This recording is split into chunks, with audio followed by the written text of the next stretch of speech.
semua, balik lagi di Ngulik Data. Nah, pada video kali ini kita akan mencoba membuat interaktif crypto chatbot. Kalau penasaran bentuknya seperti apa? Seperti ini.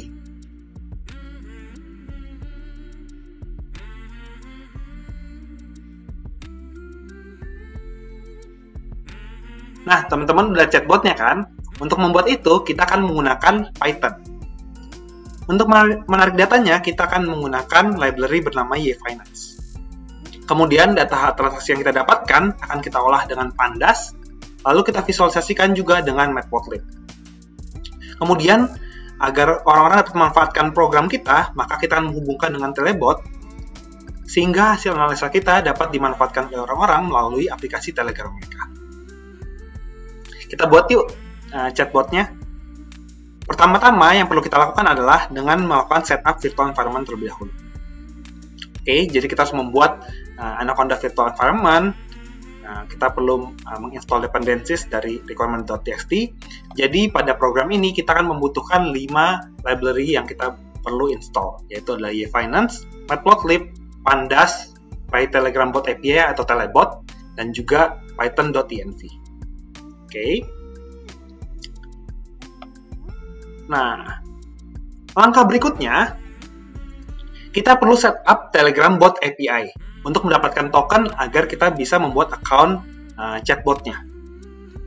Oke, langkah-langkah yang perlu kita lakukan adalah kita perlu membuka aplikasi Telegram, lalu kita menuju ke BotFather. Di BotFather, kita bisa menggunakan function namanya adalah newBot. Dengan newBot ini, maka kita dapat membuat nama bot yang kita inginkan. Contohnya saya ingin buat namanya Yosia Cryptobot. Nanti teman-teman bisa menyesuaikan dengan nama yang lain ya. Tapi untuk username-nya kita perlu membuat sesuatu yang unik dan juga diakhiri dengan tulisan bot ya. Nah, ini kita bisa gunakan juga contohnya ngulik data bot. Oke, nanti teman-teman akan dapat di sini tokennya. Ya, nanti token ini kita copy ke file bernama .env. Di sini teman-teman bisa buat new file lalu beri nama .env, lalu kita copy tokennya di sini. Oke. Kalau sudah, kita harus cek dan juga kita buatkan objek token di program kita. Cara seperti apa? Di sini kita akan memanfaatkan library pertama yaitu adalah .env. Kemudian kita akan import di sini function bernama load.env. Oke, dan juga kita butuh library bernama OS. Selanjutnya kita load terlebih dahulu env-nya dengan memanggil function load.env. Load.env. Kemudian kita buat objek tokennya dengan cara menggunakan os.environ, lalu kita panggil objek nama token. Karena tadi di sini kita buat dengan nama token ya, teman-teman. Nah, untuk melakukan pengecekannya, kita print panjang dari tokennya, gitu ya. Kita cek length of token is gitu sini buat ya, dari len dari tokennya. Ini kita cek, lalu kita jalankan.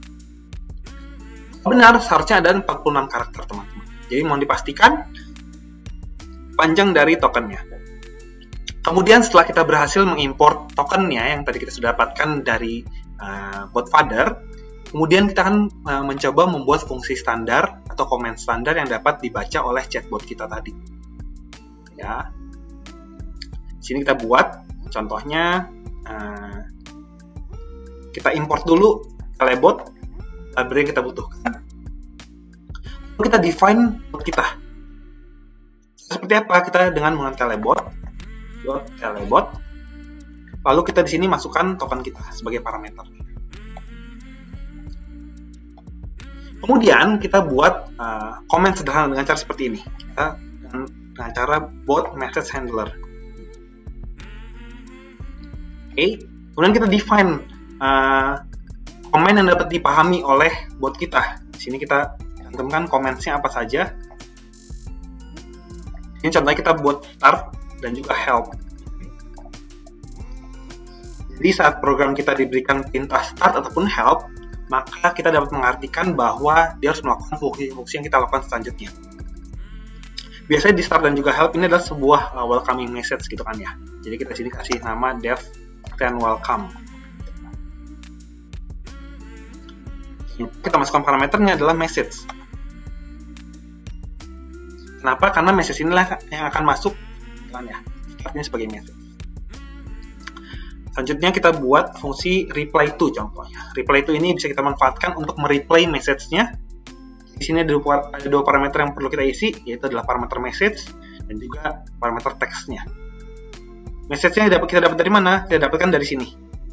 Parameter yang masuk ke fungsi kita. Jadi kita tulis saja sini message. Dan juga kita bisa reply ini dengan text. Contohnya kita bisa bilang welcome to our bot. Seperti ini. Jadi saat kita menerima message start ataupun help, maka program kita ataupun chatbot kita akan mengembalikan dengan pesan welcome to our bot. Ya, kalau kita coba jalankan ini, nah ini kita sudah definisikan. Kalau untuk menjalankan kita bisa dengan cara bot calling. Ini nanti sudah berjalan. Sekarang kita cek ya di Telegram kita. Saya ke Telegram saya, lalu saya start. Nah, itu sudah bisa ya. Jadi kalau kita perintah start, maka dia akan bilang welcome to our bot. Atau kalau help juga bisa. Tapi kalau perintah yang lain, new, dia tidak bisa membaca karena ini bukan perintah yang dipahami, belum kita define. Oke, selanjutnya kita bisa matikan. Jadi kira-kira itulah bentuk ataupun skema standar dari pembuatan interaktif chatbot. Jadi kurang lebih seperti ini kalau kita rangkum. Jadi seperti dari mulai import telebot sampai ke bot pollingnya. Ya, jangan lupa bahwa kita butuh di sini adalah PyTelegram Bot API. Selanjutnya yang perlu kita lakukan adalah kita membuat proses data analisisnya atau kita membuat bagian processing dan juga analisisnya. Di sini kita import dulu library-library yang kita butuhkan. Ada 3 library, yaitu adalah Pandas, SPD. Kemudian kita import juga library untuk mendapatkan data kita dari YFinance, SYF. Dan juga kita di sini import matplotlib, plotlib.pyplot SPLT. Oke. Selanjutnya kita coba panggil data yang kita inginkan. Contohnya kita ingin mengambil data Bitcoin, ya, BTC USD, untuk 1 bulan terakhir dengan interval 1 hari. Contohnya seperti itu. Kita panggil sini data. Kita buat objek data frame bernama data. Kita panggil library kita yaitu Yahoo Finance. Kita manfaatkan method bernama download. Download ini untuk apa? Untuk seperti namanya, untuk mendownload data yang kita butuhkan. Di sini yang perlu kita masukkan pertama adalah tickers. Nya apa? Kita masukkan berarti di sini adalah BTC USD. Atau di sini kita bisa bilang Bitcoin. Kemudian karena kita ingin mengambil datanya tadi adalah 1 bulan terakhir, maka kita akan bilang di sini adalah kita panggil parameter yang lain. Di sini ada, kalau kita cek, selain tickers, ada interview, ada PIT. Jadi kita masukkan apa? Di sini ada keterangannya. Ada 1 hari, 5 hari, 1 bulan, 3 bulan. Nah, kita pakai sini 1 bulan, 1 MO. Kemudian kita juga define intervalnya dia atau jarak antar datanya, kita bilang 1 hari. 1 hari kita bisa bilang dengan cara 1D seperti ini. 1D. Oke. Jadi itulah cara kita mendapatkan data. Kalau kita cek nih data kita dengan head untuk melihat 5 baris teratas. YF is not defined, kita jalankan dulu di atas, jangan lupa. Nah, kita dapat seperti ini ya. Jadi yang kita dapatkan adalah data transaksi dari 1 bulan lalu. Kita cek di sini. Sekarang tanggal 26 Januari. Data 1 bulan lalu adalah 26 Desember 2021. Nah, nanti seterusnya kita akan menggunakan data adjusted close ataupun harga penutupan yang sudah di-adjust. Ya, untuk melihat performa dari koin kripto. Salah satunya adalah BTC USD. Contohnya. Nah, kita akan mencoba membuat function pertama kita atau komen pertama kita yang bernama monthly plot. Monthly plot ini apa? Jadi kita akan mencoba membuat suatu bar plot, nah, yang akan menunjukkan performa dari koin-koin cryptocurrency yang kita pilih, contoh tadi BTC ya, atau Bitcoin. Nah, bentukkan bar plot, jadi kalau harganya naik akan berwarna hijau, dan juga kalau harganya turun maka akan berwarna merah. Gitu. Kalau kita butuh data seperti itu, kita akan melihat dari kolom adjusted close, dan juga kita perlu menambahkan satu kolom lagi nih, yang menunjukkan statusnya. Nah, jadi kita perlu membuat kolom status seperti apa. Jadi karena kita tahu bahwa kita akan membutuhkan apakah dia naik atau turun, kita akan buat nih. Kondisinya adalah berarti dari kolom adjusted close. Itu data adjusted close. Ini tulisannya, oke, sudah sesuai adjusted close. Nah, kita bandingkan dia dengan saya kasih tanda dulu. Kita bandingkan dia dengan adjusted close di hari sebelumnya. Ini saya copy. Berarti di sini kita bisa pakai dengan method shift. Seperti ini. Nah, kalau sudah begini, kita sudah bikin kondisi, berarti kalau misalnya dia lebih kecil daripada hari sebelumnya, kalau dia lebih kecil seperti ini, maka dia adalah down, jika sebaliknya dia adalah up, gitu ya. Kita buat kondisi seperti ini, jadi kalau misalnya data hari ini lebih kecil daripada data sebelumnya, kita map input dictionary-nya, ya. Kalau true, berarti dia adalah down. Oke. Kalau false, berarti dia adalah up. Seperti ini ya. Kita jalankan, dan juga kita cek nih si data head-nya, apakah sudah sesuai atau belum. Oke, nah sesuai ya. Jadi sini kalau misalnya dia harganya turun, dia akan down. Kalau dia harga sini naik dibandingkan hari sebelumnya, dia adalah up. Jadi kita sudah berhasil membuat kolom statusnya. Kemudian kita perlu melakukan setup untuk visualisasinya, gitu ya. Jadi untuk visualisasinya kita perlu melakukan setupnya terlebih dahulu. Kita akan menggunakan di sini adalah matplotlib. Oke, yang paling pertama kita harus membuat color condition-nya dia. Condition. Seperti apa? Kita di sini berarti buat namanya objek bernama color condition. Itu adalah list yang berisi warnanya apa saja sih untuk tiap masing-masing barisnya. Berarti kita akan bilang seperti ini. Berarti dia adalah green ketika nilainya adalah up. Gitu ya. Dan juga teksnya adalah red. Jadi ketika tidak teksnya ada red. For looping di sini. For X in data status. Oke, seperti ini. Buat color condition-nya. Dan jadi kalau kita coba print dulu color condition, nah green red sesuai dengan objek ini. Oke, ini kita hapus. Kemudian setelah kita sudah punya color condition-nya, ini buat yang sekarang adalah kanvasnya dulu. Kita akan menggunakan kanvasnya adalah pyplot. Panggil sini fig data x1 dari plt subplots dengan plt subplot. Kita bisa juga DPI-nya berapa, atau misalnya kerapatan pixelnya gitu kan ya. Bisa saya pakai 150. Oke, ini kanvasnya sudah kita bentuk. Maka selanjutnya yang perlu kita lakukan adalah mengisi kanvasnya. Nah, di sini kita bisa pakai objek AX1 untuk mengisi kanvasnya. Jadi di sini kita bisa define AX1 bar karena kita ingin menggunakan bar plot. Oke. Jadi kita harus masukkan datanya terlebih dahulu. Berarti kan masukkan perbandingan antara date atau indeksnya, kita bisa bilang di sini, dan juga adjusted close. Kita masukkan dulu berarti data.index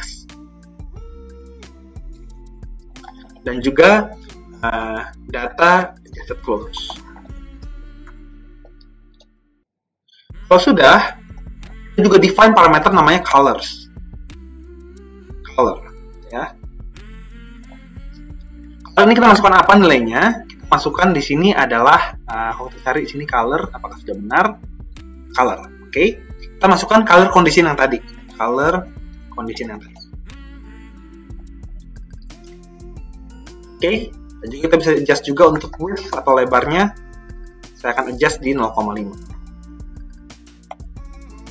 Oke, ini untuk pembuatan barnya. Kalau coba tampilkan, kira-kira seperti ini. Tapi masih ada beberapa hal yang perlu kita adjust. Contohnya di sini tickernya harus kita buat sesuai dengan barnya masing-masing. Oke, dan juga kita harus menampilkan misalnya judul dan juga nama dari keterangan di sini. Sebenarnya 10.000 ini apa sih? Dan juga di sini tanggalnya belum sesuai. Kita akan coba adjust sekarang.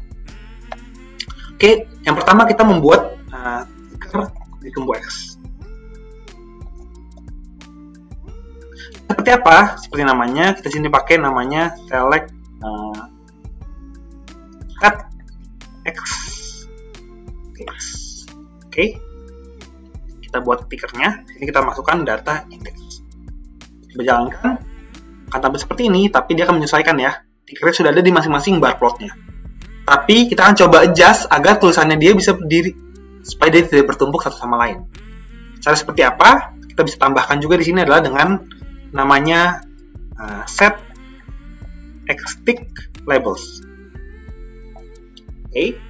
Kita masukkan lagi, berarti kita akan menggunakan labelnya dari data index atau dari tanggal yang tadi.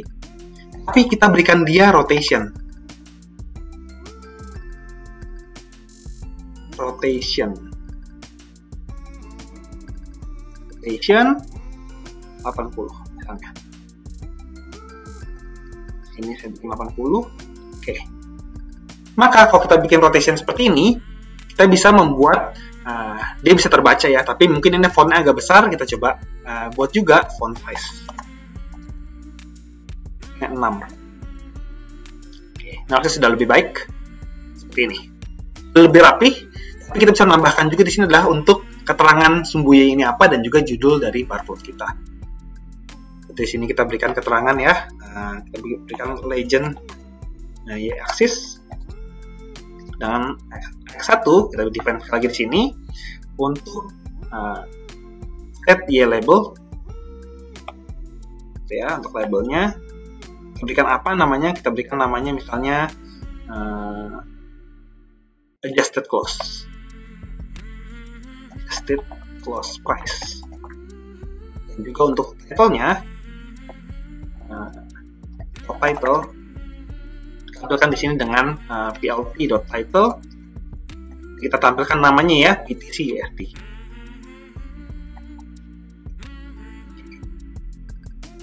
Kalau dia akan seperti ini, plot yang akan kita tampilkan misalnya ketika orang-orang meminta comment monthly plot untuk BTC USD. Yang ditampilkan adalah performanya dia, misalnya kalau misalnya dia merah berarti dia lagi turun harganya, kalau dia lagi hijau berarti dia lagi naik gitu ya. Kurang lebih seperti itu yang akan kita tampilkan. Jadi code untuk membuat visualisasinya sudah. Nah, selanjutnya seperti saya sebutkan tadi bahwa kita tidak hanya akan menggunakan koin BTC USD, kita akan pakai juga misalnya untuk ETH, untuk LTC, untuk EDA, DOT dan lain-lain. Kita akan pakai 10 misalnya. Di sini kita akan memanfaatkan kode untuk membuat markup keyboard. Ya, jadi inilah kode standarnya, ini kode yang tadi untuk membuat memanggil tokennya. Kita di sini buat cryptolist-nya, kalau seperti ini. Nah, jadi kita akan menggabungkan yang tadi kurang lebih, tapi ini untuk bagian membuat markup keyboardnya saja. Maksud seperti apa? Jadi kalau bagian ini dijalankan, dia akan membaca perintah monthly plot. Kemudian dia akan membuat sebuah markup keyboard. Jadi dia akan membuat pilihan-pilihan tanpa kita perlu mengetik. Jadi nanti user tidak perlu mengetik misalnya BTC USD atau ETH USD gitu ya. Daripada salah ketik, kita munculkan saja pilihan-pilihan agar user bisa memilih koin mana yang mereka mau analisa. Lalu mereka dikasih pilihan, kemudian kita akan coba cek nih. Kalau memang perintah yang kita diberikan itu ada di dalam cryptolist kita, maka dia akan menjalankan perintah kita. Di sini saya memberikan perintahnya adalah dia akan mereply kepada message-nya, this is monthly plot function.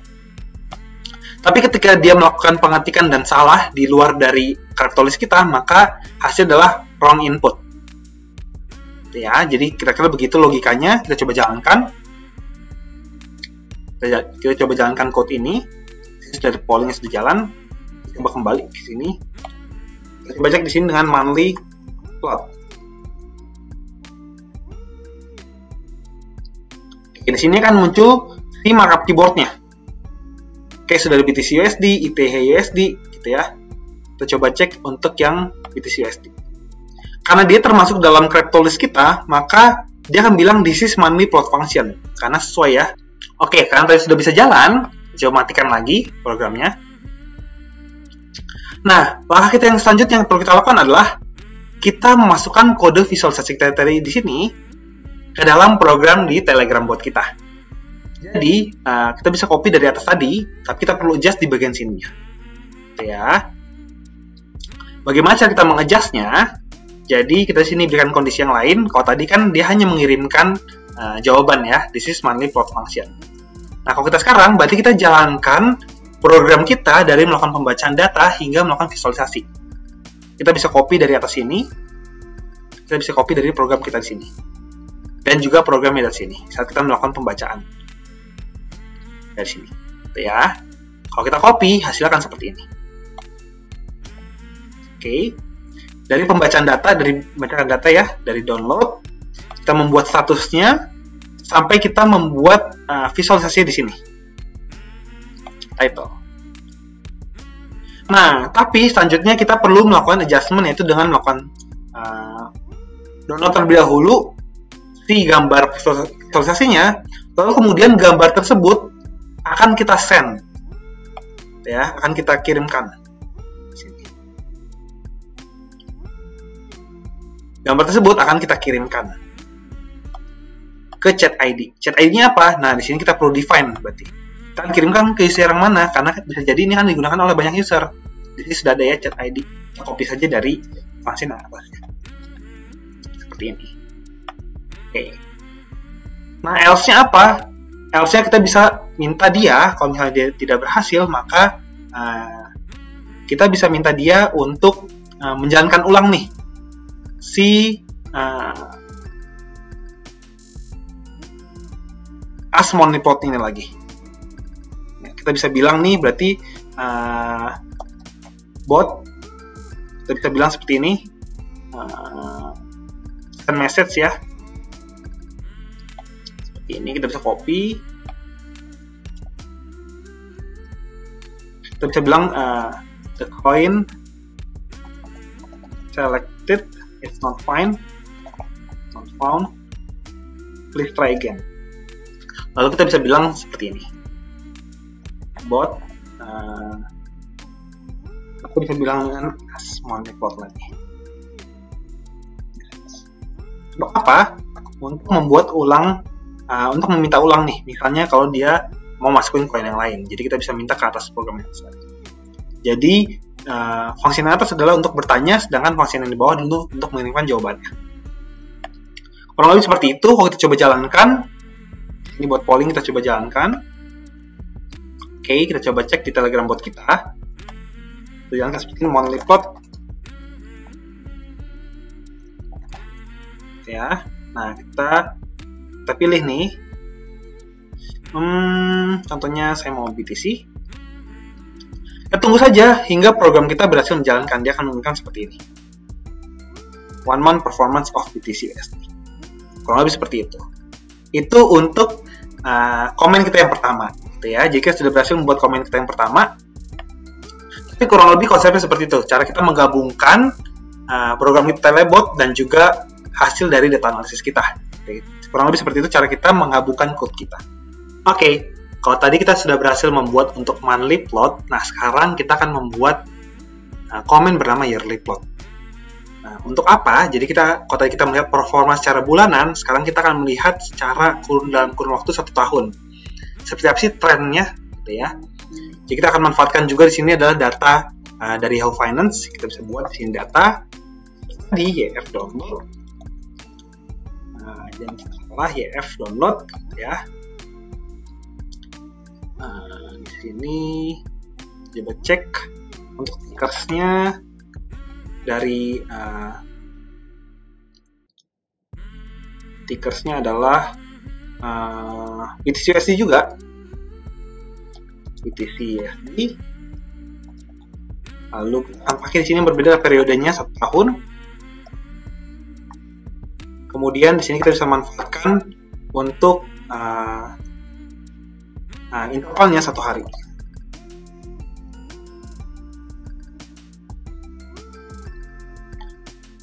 Nah, kita coba cek data kita. Lihat. Oke, ini harusnya sudah benar ya. Nah, selanjutnya kita akan setup visualisasinya. Ini akan lebih sederhana. Yang pertama-tama kita akan set kanvasnya dulu. Seperti tadi. Kita set dengan menggunakan matplotlib lagi. Satu, lt.plots. Kita atur DPI-nya 150. Hanya default saja, tidak masalah. Kita buat sekarang line plotnya dengan plot. Manfaat sini adalah data index. Dan juga seperti tadi kita manfaatkan juga untuk adjusted close-nya. Tampilkan seperti ini. Sudah cukup baik kelihatannya. Yang kita perlu adjust hanyalah tinggal label di sumbu Y dan juga judul dari plotnya. Nah, Y axis label. Seperti apa? x1.setYLabel. Set YLabel. Kemudian kita masukkan di sini adalah berarti adjusted close price dan juga title-nya. Ini adalah kita pakai lt.title. Di sini kita manfaatkan BTC-USD ya. Tapi nanti untuk plot yang lain kita adjust. Kurang lebih seperti ini plot yang akan kita buat. Nah, selanjutnya kita akan membuat chatbot function-nya. Jadi kita untuk ini kita tidak perlu copy dari awal, kita tidak perlu code dari awal lagi, tapi kita tinggal copy saja dari yang bulanan tadi, ya. Tapi kita adjust dari beberapa function-nya. Kita copy saja di sini sampai ke bawah. Copy seperti ini. Nah, kita pastikan kita ubah nih komennya apa, yearly plot. Fungsinya kita ganti namanya jadi yearly plot. Di sini jangan lupa kita ganti juga yearly. Di semua yang month tadi kita ganti jadi yearly gitu kan ya. Jadi sini yearly plot. Nah, kemudian kita coba cek lagi apakah yang harus kita sesuaikan gitu ya. Jadi di bagian sini sudah sesuai, di sini juga sesuai. Kita coba ketik di sini. Berarti kita bisa hapus di bagian sini sampai ke di sini kita bisa hapus. Terus dengan apa kita sesuaikan dengan apa? Kita sesuaikan dengan kita yang tadi di sini. Copy, kita masukkan ke bagian sini. Lalu kita sudah selesai. Jangan lupa kita masukkan juga untuk yang bagian visualisasinya. Nah, jangan lupa diperhatikan indentasi. Lewat. Nah, yang perlu diperhatikan lebih lanjut adalah bahwa title-nya akan berubah-ubah sesuai dengan yang kita mau nih koinnya. Karena kita di sini ada banyak koin, nah kita akan sesuaikan juga nih. Untuk title-nya tidak hanya untuk BTC-USD, tapi kita akan sesuaikan juga untuk misalnya koin-koin yang lain. Seperti apa? Kita di sini masukkan, berarti di sini adalah si message text-nya. Juga di sini jangan lupa disesuaikan, ini adalah 1 year trend. Oke. Kita jalankan, kita coba cek di bot kita yearly plot. Coba select ya koinnya BTC-USD, kita coba cek apakah sudah sesuai dan juga sudah berjalan. Sudah bisa ya, jadi ini tren untuk BTC-USD. Kalau kita coba cek lagi nih dengan kita coba cek nih dengan code kita, berarti sudah bisa code-nya. Kita matikan di sini. Oke, selanjutnya yang kita bisa manfaatkan adalah, ini jangan lupa di adjust ya, ini untuk yearly plot. As yearly plot. Jangan lupa di adjust ya yang ini. Oke, itu untuk yang yearly plot. Selanjutnya tentu saja kita akan banyak menerima message yang di luar dari komen-komen kita. Jadi misalnya ada seorang salah ketik mengenai komen kita. Nah, walaupun sebenarnya di depan kita bisa berikan juga nih penjelasan mengenai komen apa saja sih yang buat kita punya. Kita bisa lakukan di sini, di bagian send welcome. Atau welcoming message-nya kita bisa berikan, oh kita punya loh monthly plot dan juga yearly plot. Gitu ya. Nah, tapi untuk menghandle message-message yang lain, kita bisa melakukan seperti ini. Default message handling-nya dengan function lambda message true. Jadi semua hal akan dikembalikan dengan hal ini. Jadi kan di-reply dengan could not recognize the comment, please try again or open start. Kalau kita jalankan, ini maksud seperti apa? Kita coba di sini. Kita punya comment start harusnya. Di sini dengan comment start, kita bisa beritahu nih bahwa kita punya dua komen ini yang kita punya di chatbot kita. Tapi kalau kita ketik yang lain, contohnya saya ketik nama saya Yosia, maka dikembalikan seperti ini. Default message handler. Gitu ya. Itulah langkah-langkah yang untuk melengkapi pembuatan chatbot kita, agar chatbot kita dapat digunakan dengan baik oleh orang-orang lain. Selanjutnya, kalau tadi kita membuat secara terpisah, baik itu welcoming message, message handler-nya, sampai ke yearly plot dan juga monthly plot-nya, sekarang kita akan gabungkan dia menjadi satu script kesatuan agar bisa dijalankan secara utuh. Jadi kita buat, misalnya kita bikin new file-nya adalah ngulikdata.py. Ya. Nah, kita masukkan yang tadi di sini. Sudah punya ya default message handler. Nah, yang kurang di sini adalah untuk bagian yang monthly plot dan yearly plot. Ambil dari notebook kita. Untuk monthly plot, kita bisa ambil di atas, di sini ya. Ini untuk monthly plot, karena kita sudah punya ini, bagian sini kita ambil dari capital list sampai ke bagian bawahnya. Buat polling juga kita sudah punya tadi ya, di sana. Nah, kita copy ke bagian monthly plot. Oke. Nah, jangan lupa bahwa di sini kita akan menggunakan beberapa library ya, untuk yang di monthly plot ini, seperti YF, dan juga seperti PLT, gitu kan ya. Nah, di sini kita perlu import juga library-nya. Di bagian atas tadi. Di bagian sini. Jangan lupa untuk kita import juga ini. Atau kita kopikan ke dalam script kita.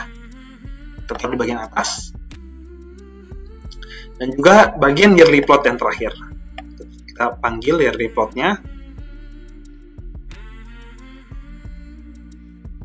di bagian sini. Oke, kita copy. Karena kerap tulisnya sudah, kita hanya panggil ini saja. Sampai ke bawah. Oke. Nah, kita coba cek lagi, kita sesuaikan apakah sudah benar. Gitu ya. Di sini harusnya ini juga diganti ya, yang bagian monthly plotnya kita ganti juga dengan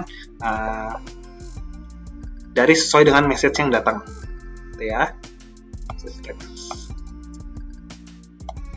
Oke, kalau sudah sesuaikan di sini ya dengan environment yang tadi kita sudah buat, sesuaikan. Saya buat dengan Algo Crypto tadi. Lalu kita run. Kalau kita run, kita cek lagi telegramnya, coba cek start apakah ada. Sebenarnya sudah ada. Kita coba cek monthly plot apakah ada. Oke, kita pilih nih cryptocoin-nya DOT USD. Kita tunggu, akan muncul ya DOT USD. Di sini ada beberapa transaksi yang tidak ada, mungkin sedang tidak bertransaksi di hari itu. Atau misalnya kita coba lagi nih yearly plot, misalnya BTC USD. Oke, di sini juga sudah ada untuk BTC USD, dan juga kalau saya ketik nama saya sendiri yang bukan merupakan sebuah komen, maka akan muncul default message handler-nya. Nah, kira-kira bot yang bisa kita buat. Nah, nanti langkah selanjutnya mungkin teman-teman bisa bantu juga sampai ke tahap deployment, atau bisa kita bisa deploy script Python kita yang kita buat untuk menggunakan bot yang tadi. Kurang lebih seperti itu. Semoga teman-teman bisa juga membuat chatbot yang saya buat juga. Oke. Sampai jumpa kembali. Dadah.